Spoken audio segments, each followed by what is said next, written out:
Welcome back to Coins Welds. Today I'm gonna show you guys how to do how to weld thin metal with flux core machine. So what I do is I usually do like a series of little tacks, kind of to build a base or a foundation.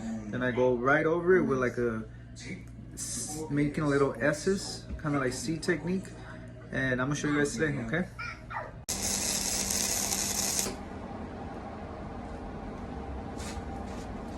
Oh, by the way, this is 16 gauge.